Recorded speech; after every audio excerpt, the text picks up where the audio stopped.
दोस्तों आप सब कैसे हो। आज क्लास 12th की पॉलिटिकल साइंस का बच्चों चैप्टर नंबर 3 बुक नंबर 2 का जिसका नाम है नियोजित विकास की रणनीति, इसके पार्ट नंबर 2 को डिस्कस करेंगे बच्चों। पार्ट नंबर 1 का लिंक डिस्क्रिप्शन में दे रखे, जो भी स्टूडेंट पार्ट नंबर 1 नहीं देखे पहले उसे देखे।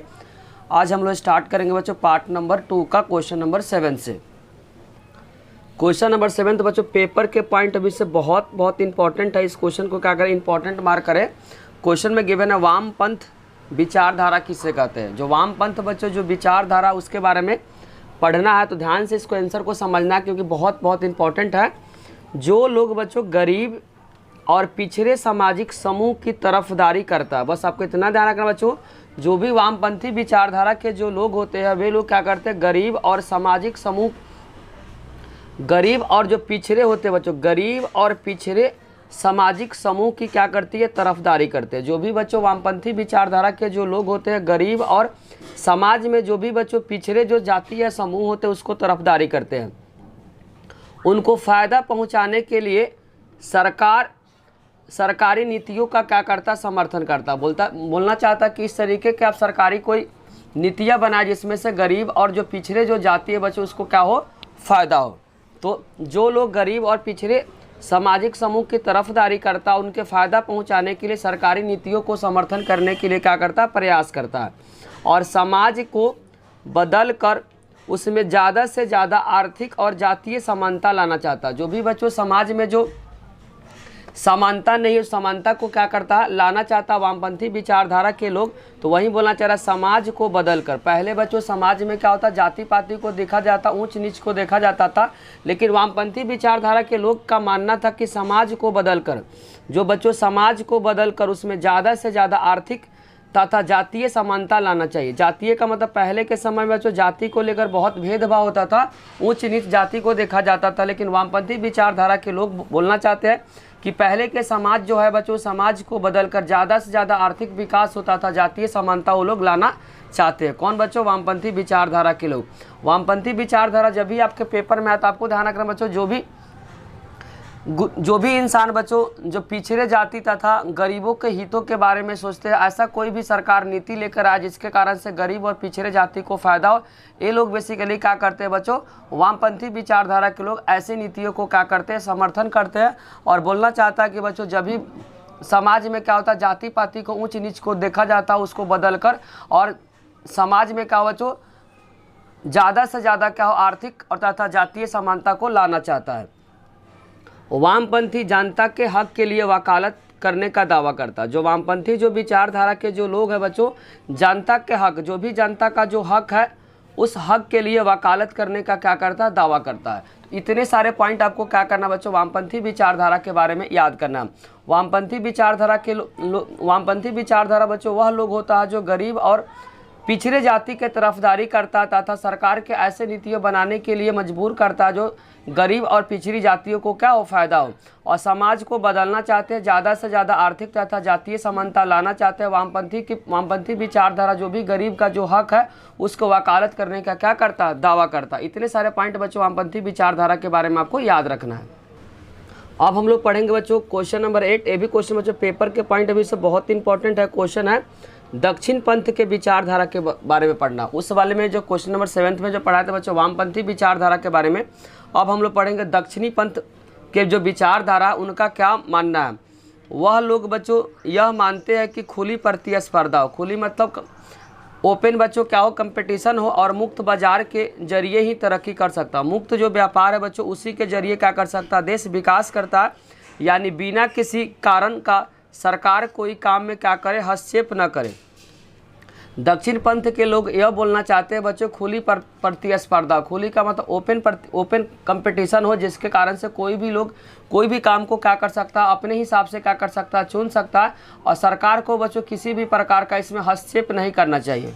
तो वही बात बोलना चाह रहा, वह लोग जो यह मानते हैं कि खुली प्रतिस्पर्धा और मुक्त बाजार, मुक्त का बाजार का मतलब दूसरा देश का लोग क्या कर, देश के लोग आकर क्या कर सकता है, व्यापार कर सकता है। तो वहीं बोलना चाह रहा मुक्त बाजार के जरिए ही क्या कर सकता है, देश तरक्की कर सकता है। यानी बिना किसी कारण का बच्चों सरकार को कोई भी हस्तक्षेप न हो। दक्षिणी पंथ पूंजीपतियों का क्या करता बच्चों, दक्षिण पंथ के जो लोग होते हैं, दक्षिण पंथ क्या करते हैं, पूंजीपतियों के हित को ध्यान में रखकर यह काम करता। बोलना चाह रहा बच्चों, जो दक्षिण पंथ के जो लोग हैं वह बोलते हैं बच्चों जो पूंजीपतियों के हित को ध्यान में रखकर क्या करते हैं, काम करता है। अगर बच्चों आपसे पेपर में डिफरेंस पूछेगा तो डिफरेंस में आपको इसको लिखना है, पॉइंट में आपको क्या करना है, डिफरेंस में लिखना है। क्वेश्चन नंबर 9 में लिखा गया वामपंथी विचारधारा और दक्षिणी पंथ विचारधारा में क्या अंतर है। ये भी क्वेश्चन बच्चों पेपर के लिए बहुत इंपॉर्टेंट है। तो पॉइंट में आपको बताएंगे बच्चों वामपंथी विचारधारा के बारे में, उसके बारे में बताएंगे बच्चों दक्षिणी पंथ विचारधारा के बारे में। तो पहले आपको बताएंगे बच्चों वामपंथी विचारधारा के लोग के बारे में। इसमें गरीब और पिछड़े लोगों को तरफदारी करता है। इसमें बच्चों वामपंथी विचारधारा क्या करते हैं, गरीब और जो पिछड़े जो लोग होते हैं उसका तरफदारी करता है। तरफदारी मतलब हक के लिए क्या करते हैं, लड़ते हैं। वे लोग ऐसे कहते हैं सरकार को ऐसी नीतियाँ बनाना चाहिए जिसमें गरीब तथा पिछड़े लोगों को क्या हो, फायदा हो। ये लोग ऐसे बोलते हैं कि सरकार को ऐसे नीति बनाना चाहिए जिसमें गरीब लोग और जो पिछड़े जो लोग हैं बच्चों उसको क्या होना चाहिए, ज़्यादा से ज़्यादा फायदा होना चाहिए। ये लोग कौन सोचते हैं बच्चों, वामपंथी विचारधारा के लोग सोचते हैं।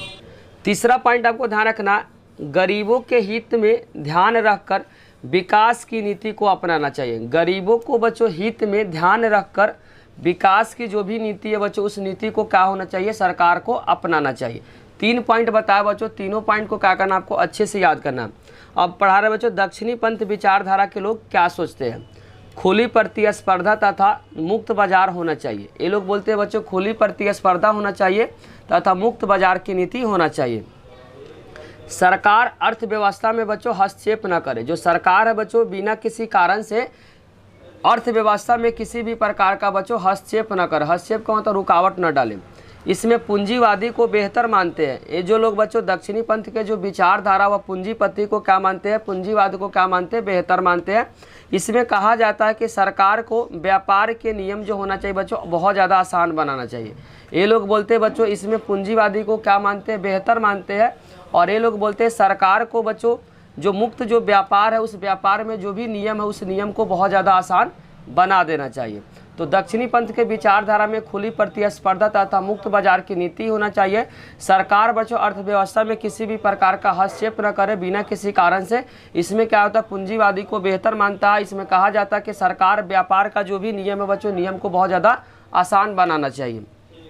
तो वामपंथी और बच्चों दक्षिणी पंथ में 3 पॉइंट आपको डिफरेंस में बता, तीनों पॉइंट को क्या करना बारीकी से याद करना बच्चों, क्योंकि क्वेश्चन पेपर के पॉइंट ऑफ व्यू से बहुत इंपॉर्टेंट है। 10 बच्चों पेपर के पॉइंट ऑफ व्यू से बहुत इंपॉर्टेंट है। इस क्वेश्चन को क्या करें, इंपॉर्टेंट मार्क करें, जिसमें लिखा हुआ बच्चों योजना आयोग के बारे में बताया जा रहा है। योजना आयोग बच्चों पेपर के पॉइंट ऑफ व्यू से बहुत इंपॉर्टेंट है। योजना आयोग बच्चों किस देश से लिया गया है, अगर पेपर में पूछा जाएगा बच्चों योजना आयोग किस देश से लिया गया तो बच्चों इसका आंसर हो जाएगा सोवियत संघ से लिया गया। ये खुद का मॉडल नहीं बच्चों, ये योजना आयोग जो प्लानिंग कमीशन का जो है किस देश से लिया गया बच्चों, सोवियत संघ से लिया गया है। भारत सरकार ने 15 मार्च 1950 में योजना आयोग की स्थापना की। अगर आपसे पेपर में पूछा जाएगा योजना आयोग बच्चों भारत में कब लागू हुआ तो 15 मार्च 1950 को योजना आयोग जिसको बोलते हैं प्लानिंग कमीशन की स्थापना की। यह आयोग बच्चों सलाहकार की भूमिका को निभाता है। यह आयोग का जो काम है बच्चों, जो सरकार है, सरकार के जो नीति है बच्चों उस नीति में सलाहकार के रूप में काम करता है। सरकार ने बच्चों 15 मार्च 1950 ईस्वी को योजना आयोग को क्या किया, स्थापना किया। तो एमसीक्यू के फॉर्म में अगर आपसे पेपर में पूछेगा प्लानिंग कमीशन जिसको हिंदी में बोलते हैं योजना आयोग बच्चों भारत में कब लागू हुआ तो 15 मार्च 1950 ईस्वी को लागू हुआ। इसका जो काम बच्चों सरकार का जो भी नीति है उस नीति में क्या करना, सलाह देने की भूमिका को निभाती है।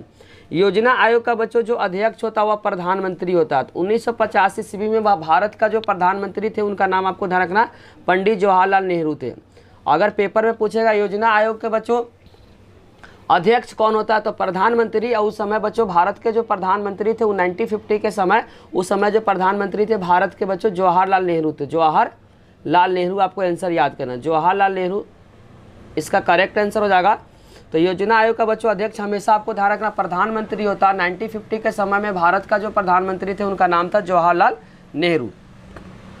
अब नेक्स्ट पॉइंट बच्चों ध्यान से समझना है, भारत सरकार विकास के लिए कौन सा रणनीति तथा कौन सा रास्ता को अपनाएगा, योजना आयोग इसमें मुख्य भूमिका को क्या करती है, निभाती है।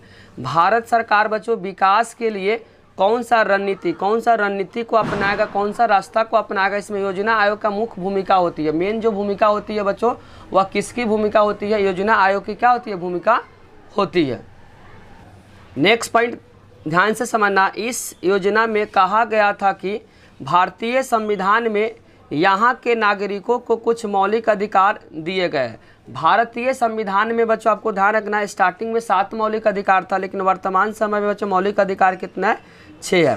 पहले के समय में बच्चों संपत्ति का जो अधिकार था वो भी क्या था, मौलिक अधिकार था, लेकिन 1978 में जो भी बच्चों संपत्ति का अधिकार मौलिक अधिकार के सूची से उसको हटा दिया।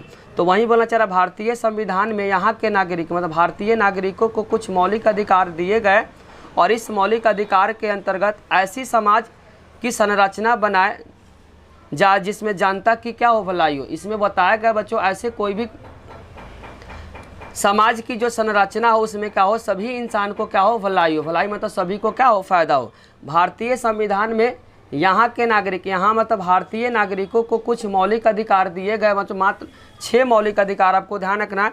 इस मौलिक अधिकार के अंतर्गत ऐसी समाज का बच्चों संरचना हुआ, संरचना मतलब स्ट्रक्चर बनाया जाए जिसमें सभी जनता को क्या हो, भलाई हो। बचे हुए क्वेश्चन को बच्चों नेक्स्ट पार्ट में लेकर आएंगे। अगर बच्चों वीडियो अच्छी लगी तो लाइक, कमेंट और सब्सक्राइब करना चैनल को ना भूले। कोई भी डाउट हो तो कमेंट बॉक्स में जरूर लिखें। Thank you.